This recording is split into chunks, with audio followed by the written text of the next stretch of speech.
Ik vertel eigenlijk over de ontstaansgeschiedenis van mijn werk. Mais à ce moment-là, en fait, j'ai fait 10 pages, crayonnées, ancrées et écrites. 10 bladzijden waren klaar om gedrukt te worden. Qu'est-ce que ça donne? De quoi je suis capable? Hoe zou Comment est-ce que le Michel Kischka erin slagen peut een ernstig verhaal te vertellen met humoristische noten? Est-ce que ça va coller ensemble? Gaat dat samengaan? Est-ce que je sais écrire? Je savais pas si je savais. Kan ik schrijven? Oui, je sais écrire. Un texte dans une bulle. Ik bedoel, naast tekstballonnetjes en karikaturen. Si, c'est une grosse bulle. Alors voilà. Donc, quand j'ai eu ces pages, je me suis dit, bon ben, je vais rentrer, je vais montrer ça à ma femme. Ik was van plan naar huis te gaan, de mening van mijn vrouw te vragen, Et comme je vous l'ai dit, elle a eu l'intelligence de me dire, maar ne me montre pas. ze was slim genoeg en raadde mij aan om het niet te tonen en gewoon verder te doen. Je vais pas pouvoir travailler pendant 100 jours de la même manière que Ik begreep natuurlijk wel dat ik zo onmogelijk nog eens 100 bladzijden kon schrijven op dezelfde manier. Donc je me dis, comment est-ce que je vais faire pour maintenant pouvoir me libérer? Combien de temps ça va me prendre? Et qui peut me dire si je vais dans la bonne direction? Hoe moest het nu verder? J'ai décidé de prendre rendez-vous avec des éditeurs en France. Ik maakte dus afspraken met uitgevers in Frankrijk. Ce que c'est en France et en Belgique. La BD franco-belge, c'est une industrie qui a des éditeurs spécialisés. Het stripverhaal is natuurlijk in Israël niet zo groot als hier. Ça se développe toujours sans arrêt, mais c'est vraiment très mineur par rapport à la littérature. Zeker niet in vergelijking met de literatuur. Ik heb dus in Israël zelf niet gezocht naar een uitgever. Je savais que si je voulais tester la pertinence de mon livre. Bovendien moest ik de relevantie van mijn boek testen op een niet-Israëlitische markt. Il y a aussi des Palestiniens, pardon, mais le lectorat auquel je m'adresse, je voulais pas que ce soit un lectorat. Ik wou dus eigenlijk geen exclusief Joods lezerspubliek. Je raconte une histoire un peu universelle. Ik vertel een universeel verhaal.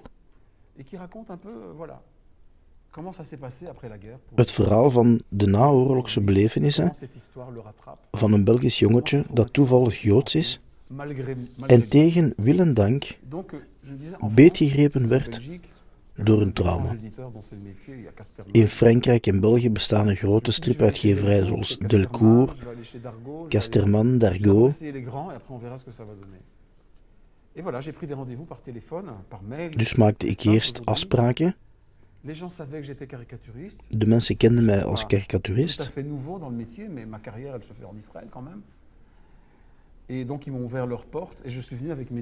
Dus ik ging er naartoe met mijn 10 bladzijden. Eentje vond het interessant, maar zei dat het niet in de tijd van de publicaties paste of in hun lijn. Een tweede moedigde mij wel aan. En dat was al een grote stimulans, maar dan kwam ik terecht bij Dargaud. Ik had er een ontmoeting met de uitgever Gisèle de Haan. On s'est rencontrés dans un café à Paris, place de la Madeleine. Elle a regardé mes pages, elle m'a demandé ce qu'il y avait d'autre.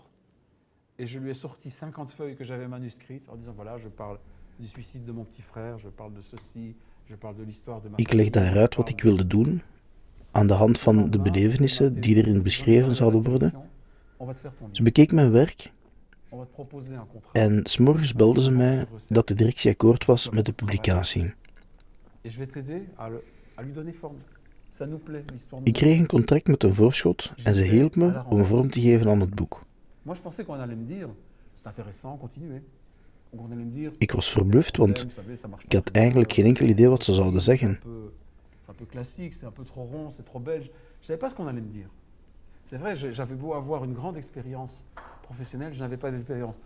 Op dit domein was ik eigenlijk een beginner. Ik had geen enkele ervaring op dit domein.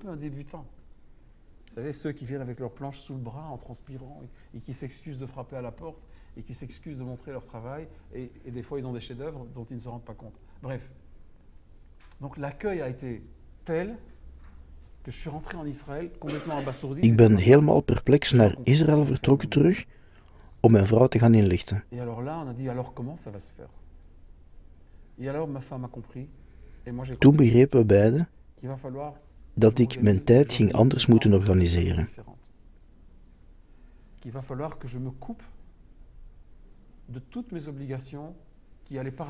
Ik zou me moeten lostrekken van alle verplichtingen die mijn werk zouden belemmeren. Ik dacht dat het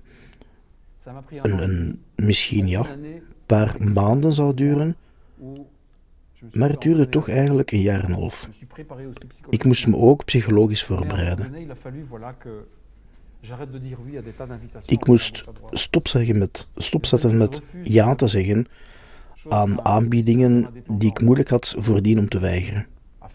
Dat is eigenlijk moeilijk voor een zelfstandig tekenaar. Maar het lukte me wel dankzij het voorschot van de uitgeverij. Sommige klanten hebben 1,5 jaar geduldig gewacht.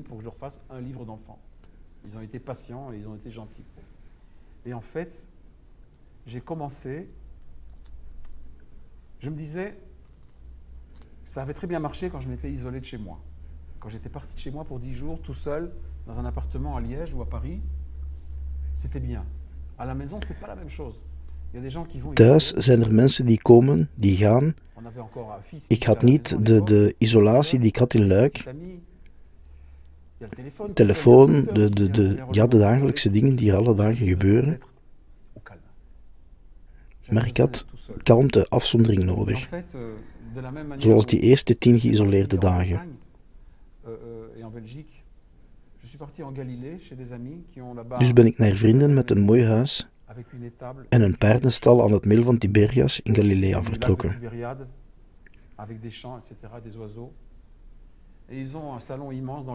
Daar kreeg ik een groot verlaten salon ter beschikking.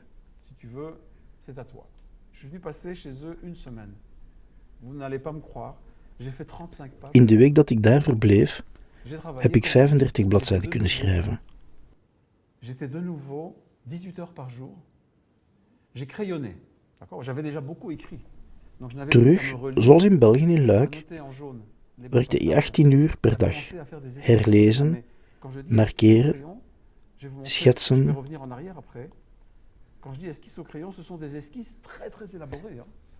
Mijn potloodschetsen zijn zeer gedetailleerde schetsen. U kan hier zien, alle details staan erop. Et je faisais ça au format un quart de A4. Donc j'étais avec un petit crayon, avec une gomme, et j'étais en train d'étaler mon récit sur un certain nombre de pages, petit chapitre par petit chapitre. Ik plaatste 4 schetsen per kader. Hoofdstukje per hoofdstukje construeerde ik mijn verhaal, zonder duidelijk einddoel.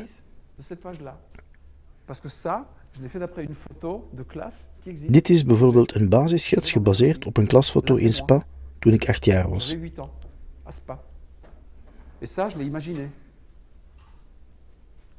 De namen zijn echt, de rest er rond is verzonnen.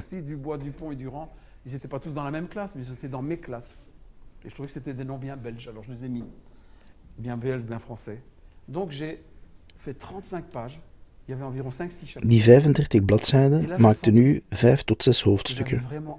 En dus de eerste stap was echt gezet. Je savais que j'avais déjà une masse de travail. J'avais 10 pages préalables. J'avais 35 pages, ça faisait 45. J'avais l'impression d'avoir la moitié. Ik had nu de indruk, met mijn 45 eerste bladzijden, dat de helft van het boek af was. Dat was natuurlijk een totale illusie. Hoe meer ik opschoot, hoe meer ik wilde veranderen. Et en plus, ça a été pour moi une occasion très intéressante. J'ai découvert le travail par Skype. Mijn uitgever zat in Parijs en ik zat in Jeruzalem. Dus heb ik werken via Skype ontdekt.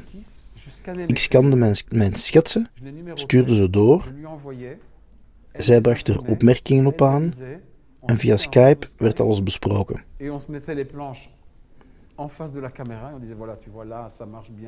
Là, le texte, il faudrait le revoir, là comme ci, là comme ça.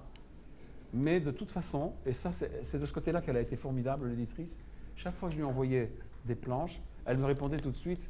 Het was geweldig werken met haar, omdat zij me steeds aanmoedigde door altijd positieve feedback te geven. Et ce n'est que quand j'ai senti que j'avais plus ou moins fini de raconter tout, et j'avais 120, Pas toen ik iets van een 120, 125 bladzijden had, zijn we stilaan beginnen om alles te sorteren.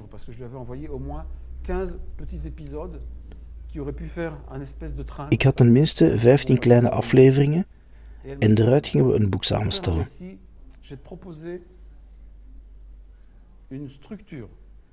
Zij stelde een andere structuur voor, een driedelige structuur. Ten eerste, mijn kindertijd.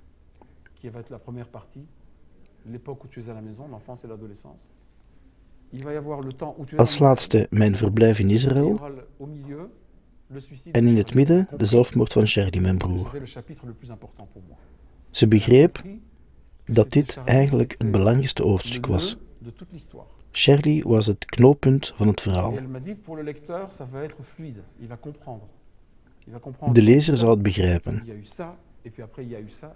Dit was een volkomen logische opvolging van de hoofdstukken. Ze drukte de bladzijden af, niette ze aan elkaar en stuurde het mij op. Toen heb ik mijn geschetste boek zelf gelezen. Het werkte. Ik was ontroerd. Ik was zelf ontroerd door mijn eigen boek.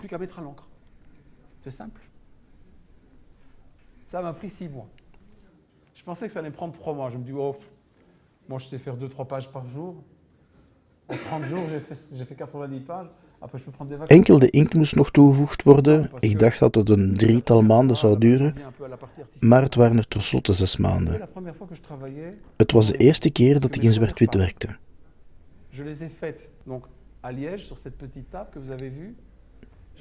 In Luik, bij de eerste 10 bladzijden, had ik geen kleurtjes mee met mij. En mijn printpapier was van te slechte kwaliteit voor aquarel of andere. Dus ik dacht, ja, met kleuren zal ik me later wel bezighouden.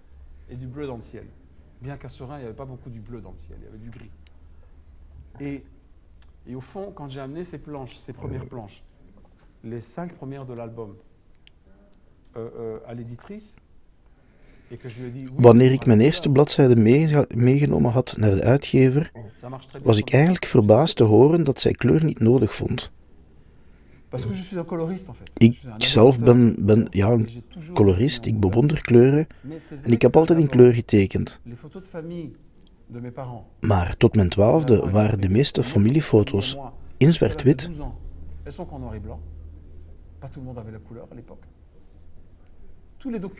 Alle de documenten die ik opgezocht had over Auschwitz, over de deportatie, over de hele geschiedenis, was allemaal in zwart-wit. En eigenlijk was kleur conceptueel niet noodzakelijk. Dus moest ik het zwart anders gaan gebruiken dan normaal.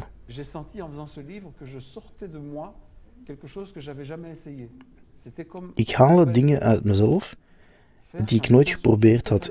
Ik haalde dingen uit mezelf die ik niet kende. Deze nieuwe ervaring maakte mijn werk artistiek eigenlijk meer bevredigend. Sommige mensen beelden zich in dat ik enorm geleden heb terwijl ik dit maakte. Nee, terwijl ik dit maakte, integendeel, ik had plezier in wat ik deed. Het was bevrijdend, enorm bevrijdend.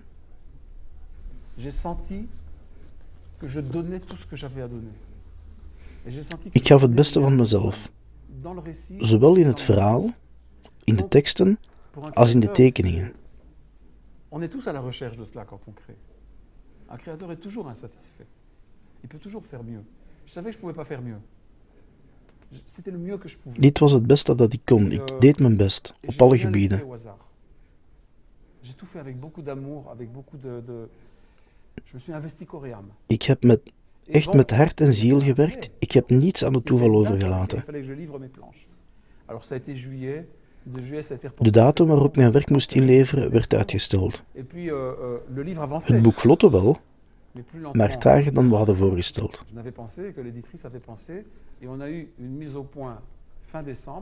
Eind december beslisten we dat ik de laatste 30 bladzijden op 27 januari moest inleveren.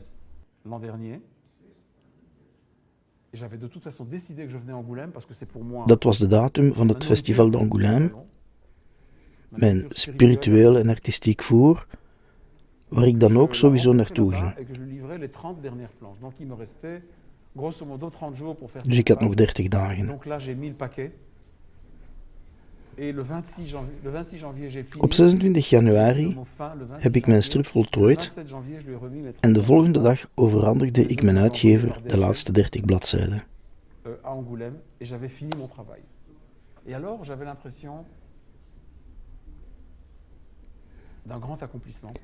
Ik had echt het gevoel dat dit een grote verwezenlijking was voor mij.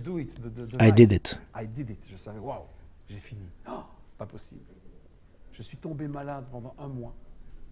J'ai pas éternué pendant 1 an et demi. Ik was nooit ziek geweest, ik had nooit te koud of te warm, nooit hoofdpijn. Maar ineens, vanaf de voltooiing, ben ik een maand ziek gevallen. Zo ziek als een hond. Ondertussen scanden ze de bladzijden en stelden we het boek samen. Het uitzicht van de cover, het titelblad en de flaptekst moesten ook nog vastgelegd worden. En toen besefte ik dat ik papa moest voorbereiden. Mijn vader wist dus waar ik mee bezig was. Maar hij wist dus niet juist met wat en wat er allemaal in stond. En ik had al 10 tot 20 bladzijden, definitieve bladzijden, in Israël. En toen hij me kwam opzoeken, wou ik hem die overhandigen. Zei, nee, zei mijn vader, ik wil wachten tot het echt af is. En toen ik brieven kreeg van mijn vader, het bleek dat hij dacht dat het eigenlijk mijn biografie was, waar ik mee bezig was, ja. Maar het reikt veel verder en het gaat veel dieper. Het komt er niet op aan te vertellen wie ik ben. Ik heb ook helemaal geen zin om alleen maar te vertellen wie ik ben. En ik wou ook niet praten over de pijn die ik en die we allemaal gingen voelen. Dus ook beter de frustratie en de pijn die ik had gevoeld te overwinnen. Ik wou mijn vader ook in bescherming nemen. Er waren dus zaken die ik hem gewoon niet heb verklapt. En het waren zaken ook die men vaak niet vertelde. We hebben geen dus adolescentiecrisis doorgemaakt. En heel wat mensen in Israël van mijn generatie waren in hetzelfde geval. Toen ik slechte punten kreeg op mijn bulletin, tekende ik het zelf omdat ik nooit mijn vader pijn wou doen, omdat hij zoveel heeft doorstaan en meegemaakt. En toen ik een 0 kreeg of een slechte punt, dan tekende ik zelf. Want mijn vader kreeg er bijna een maagzweer van. En ik heb ook een jaar overgezeten. En dat was ook het onderwerp van een van mijn platen. En ik was dus ook kampioen op de Typics. En mijn adolescentiecrisis die heb ik voor mezelf bewaard. Maar naar buitenuit leek het of alles gesmeerd verliep. En ik schreef 7,5 of 8. Hij begreep ook Latijn niet, dus hij wist niet wat er in de nota stond. Ik zat in de 3e Latijnse. Latijn wiskunde en ik had dus gefaald. Ik was gefaald voor Latijn als voor wiskunde. En ik had hem dus gewoon gemaakt van altijd de eerste van de klas te zijn. En net zoals alle kinderen uit mijn generatie wouden altijd onze ouders plezier tevreden stellen. Eens de vader, eens de moeder. En mijn moeder had in Zwitserland geleefd, dat was dan toch iets anders dan Auschwitz. Dus mijn moeder moest ik helemaal niet in bescherming nemen. Ik bewonderde ook mijn vader. Ik wou hem niet ontgoochelen. En toen ik niet de eerste van de klas was, dan heb ik maar gedaan alsof. Ik heb me gezegd, we zullen wel zien op het einde wat er van wordt, wat er van komt. C'était sympa et tout. En de uitgevers zeiden dat het wel allemaal sympathiek was, maar dat het het verhaal diende verder doorgetrokken.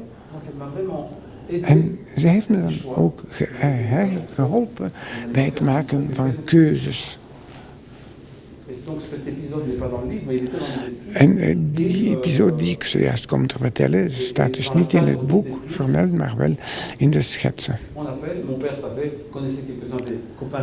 En mijn vader kende ook wel een paar klasgenootjes.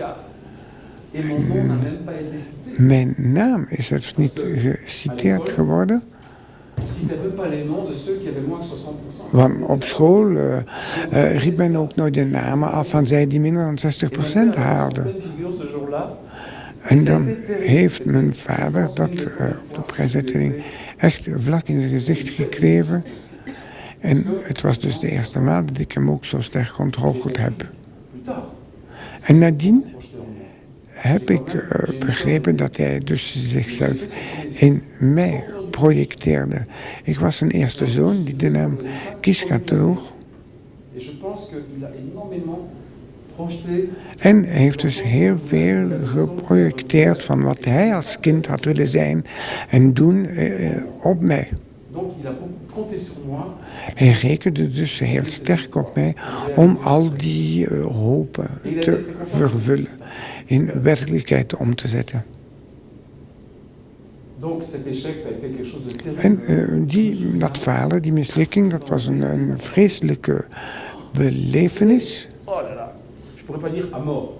En mijn vader was dus echt heel ontgoocheld. Ja, dodelijk ontgoocheld. Ja, de stichting Auschwitz heeft dood wel een andere betekenis, maar toch. En dat dus allemaal om jullie te laten begrijpen dat was ik een normaal kind geweest, opgegroeid in een normaal gezin. En met het gewicht van het verleden, dan had ik dat nooit allemaal gedaan om mijn vader te sparen. En vaak liegen de vaders ook maar iets voor.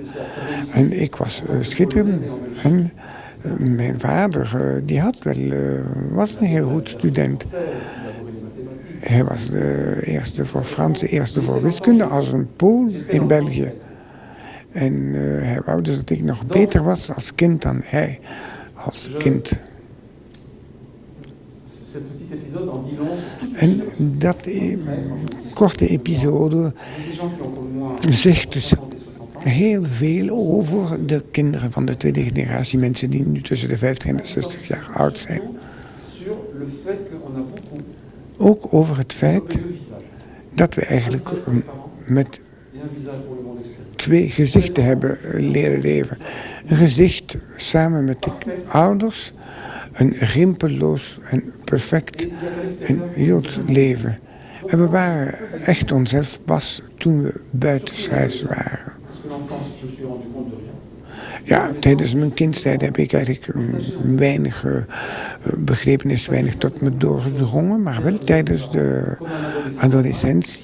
En ik heb dus die tijd beleefd als een normale adolescent, maar met een heel sterk schuldgevoel.